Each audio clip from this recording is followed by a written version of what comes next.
Assalamualaikum warahmatullahi taala wabarakatuh. Kita jumpa lagi. Saya Ustazah Azah. Kita akan sambung cerita dari surah Al-Kahfi. Di sesi yang lepas saya dah cerita dua cerita tentang pemuda-pemuda yang bersembunyi di gua, iaitu Al-Kahfi, dan juga tentang cerita dua sahabat yang seorang diri kelebihan dan menjadi sombong dan takbur tentang kebun.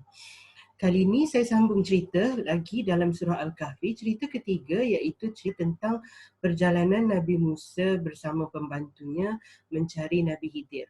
Masa tu Allah perintahkan Nabi Musa uh, uh, belajar. Dalam Quran sebenarnya taklah disebut nama Nabi Khidir, tapi menurut ceritanya yang perjalanan itu adalah antara Nabi Musa dan Nabi Khidir.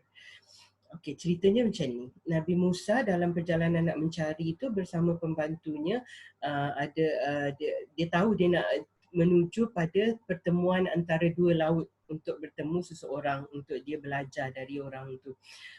Dan bila dia dah tiba di pertemuan dua laut tu, dia tak jumpa pun Nabi Khidir, ataupun walaupun tak disebut nama, memang Nabi Khidir lah menurut tafsiran banyak ayat Quran, kata-kata Nabi Khidir lah. Dia tak jumpa.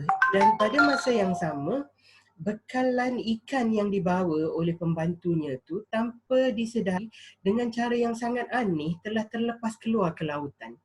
Dan dia terlupa juga nak bagi tahu Nabi Musa yang ikan tu dah terlepas. Sebenarnya syaitan yang lupakan. Jadi dia sambung jalan lagi.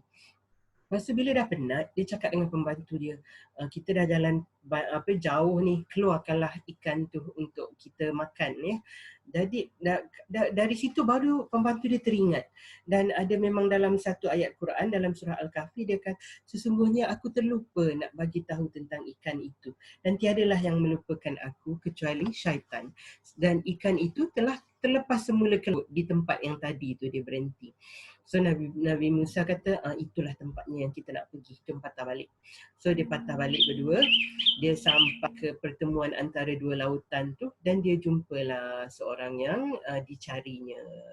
Jadi dia cakap dekat Nabi Khidir, boleh tak izinkan saya ikut Tuan mengembara? Kata, saya nak belajar ilmu daripada Tuan. Nabi Khidir mula-mulanya tak nak bawa dia. Nabi kata, engkau tak akan boleh sabar dengan apa yang aku buat. Dia kata, bagaimana engkau boleh sabar sedangkan engkau tidak ada ilmu tentangnya? Sebenarnya satu kelebihan yang diberi Allah pada Nabi Khidir adalah beliau boleh dapat tahu the future, masa akan datang. Jadi dia banyak buat benda pelik-pelik sebab dia benda yang akan terjadi kan. Nabi Musa merayuh dan Nabi Khidir kata, okeylah, boleh ikut tapi dengan syarat tak boleh tanya apa-apa apa yang dia buat. Jangan petikaikan.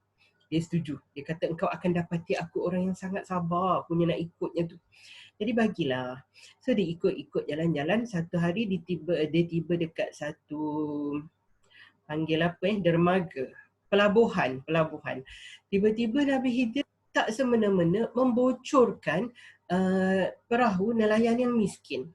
Dan Nabi Musa terlupa akan janji dia. Dia pun kata, Tuan telah membocorkan perahu orang tanpa salah apa-apa. Tuan telah melakukan satu kemungkaran. Dan Nabi Khidir bercakap, kan aku dah kata, engkau tak akan sabar dengan apa yang aku lakukan. Dan Nabi Musa pun caught himself kan, dia kata, minta maaf, dia kata, jangan suruh dia keluar, tak ikut dia, kan dia nak ikut lagi, dia kata, lepas ni dia tak buat lagi, dia tak tanya, dia kata. So Nabi Khidir pun maafkan dia, so dia jalan lagi lah, jalan-jalan. Di event yang kedua, dia nampak seorang budak lelaki, remaja, budak muda lagi, dan tanpa sebab Nabi Khidir telah bunuh budak tu. Nabi Musa pun heran lagi, dan sekali lagi dia tak dapat nak kontrol kan, dia curious. So dia tanya, Tuan telah membunuh seorang budak tanpa sebab. Dia kata, jadi Tuan telah melakukan satu kemungkaran. Lepas tu Nabi Khidir cakap lagi, aku kan dah kata kau tak boleh sabar dengan apa yang aku lakukan. Lepas tu dia ni lagi lah, dia minta maaf lagi. Lepas tu Nabi Khidir kata, okey, aku bagi one last chance. Lepas ni kalau kau tanya lagi, kita akan berpisah. Dan Nabi Musa pun setuju. Adik dia jalan-jalan. dalam situasi ketiga ni, dia masuk satu kampung, dia berdua lapar, minta makan, orang tak bagi makan. Lepas tu ternampak ada satu rumah yang sangat usang, yang dah nak roboh, sengit. Dalam Quran tu diceritakan dah sengit dindingnya, dan tiba-tiba Nabi Khidir ajak Nabi Musa bina balik rumah tu. Dan dia pun buat je lah. Tapi bila dah sudah tu, dia cakap dengan Nabi Khidir, Tuan, sebenarnya Tuan boleh minta upah daripada pertolongan betulkan rumah tu. Dan lepas tu Nabi Khidir pun kata, di sinilah tempat titik perpisahan antara kau dan aku. Dia kata, memang ayat dalam Quran tu macam tu ayatnya ya. Dan dia kata, sebelum berpisah, aku akan ceritakan kenapa aku buat benda-benda yang aku buat, engkau tidak ada kesabaran tentangnya. Dan Nabi Khidir pun cerita dalam di pelabuhan tu, kenapa dia bocorkan? Sebab dia tahu di luar sana, di laut, ada seorang raja yang sangat zalim yang merampas perahu-perahu nelayan. Jadi sengaja bocorkan perahu tu, biar hari tu nelayan-nelayan tu tak keluar dan membetulkan balik perahunya. Jadi dia taklah kena panggil tu, rampaslah dengan raja yang zalim. Dalam situasi kedua, dia kata sebenarnya budak lelaki tu kalau dibiarkan hidup akan mendatangkan keburukan, mungkin akan mengajak ibu bapanya melakukan kemungkaran, sedang ibu bapanya adalah orang yang alim. Jadi dia bunuh lelaki tu, budak tu, mudah-mudahan ibu ayahnya akan mendapat anak lain yang lebih penyayang dan lebih mengasihi ibu bapanya. Dan yang ketiga, sebenarnya rumah tu dipunyai oleh dua orang anak yatim yatim piatu, dan ibu bapanya adalah seorang yang alim.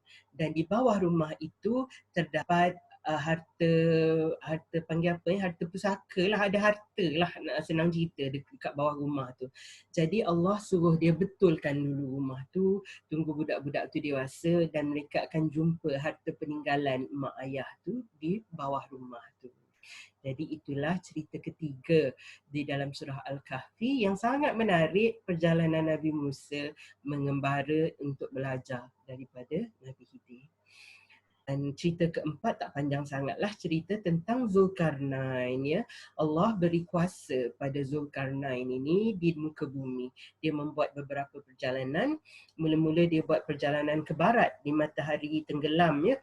Di situ dia jumpa satu kaum, dan kaum tu duduk di satu mata air yang hitam dan berlumpur.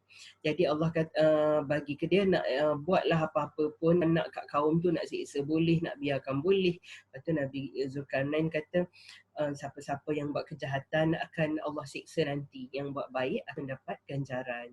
Jadi dia pun jalan lagi, jalan ke arah timur pula, ke arah matahari terbit, dan dia jumpa lagi satu kaum yang tak beri perlindungan, tak ada pakaian, tak ada rumah daripada teriknya matahari ya. Dan lepas tu Zulkarnain buat lagi perjalanan yang lain, dan dia jumpai, sampailah ke satu tempat antara dua gunung, dan dia jumpa satu kaum yang dipanggil Ya'juj dan Ma'juj.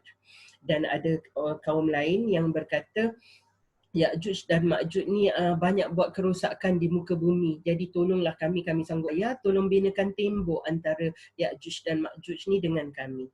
Dan Nabi Zulkarnain menolongnya. Nabi Zulkarnain menyuruh orang-orang tu kumpulkan besi sampai ke rata dua gunung tu, dan dia tuangkan tembaga cair ya, untuk bina tembok tu. Dan Nabi Zulkarnain kata mereka tidak akan dapat keluar, tidak akan dapat panjat, dan tidak akan dapat menemsinya hingga satu masa yang dijanjikan Allah, Ya'juj dan Ma'juj ni akan dapat keluar dan bercampur dengan orang lain, hinggalah bila sangkakala ditiup, mereka semua akan dikumpulkan semula. Jadi itulah cerita Ya'juj dan Ma'juj. Ada banyak tafsiran tentang Ya'juj dan Ma'juj. Ada yang kata itu semua satu analogi, sebenarnya tak ada physically tembok tu kan. Jadi wallahualam cerita tu. Dan saya nak petik ayat akhir pada surah Al-Kahfi. Ayat itu ditutup dengan satu ayat yang sangat cantik katanya, berkatalah Muhammad, sesungguhnya aku ini manusia seperti kamu dan aku diberi wahyu dan bahawasanya Tuhan kamu hanyalah Allah yang satu. Sesiapa yang ingin berjumpa dengan Tuhanmu, maka buatlah amal soleh dan jangan mempersekutukan ibadat dengan mempersekutukan Tuhanmu dengan sesiapa pun. Ya, itulah penutup pada ayat 110 surah Al-Kahfi. Ya, jadi saya galakkan baca sendiri dan tahu sendiri cerita yang sangat menarik ini. Banyak cerita dalam surah Al-Kahfi. Kita jumpa lagi nanti. Assalamualaikum warahmatullahi wabarakatuh.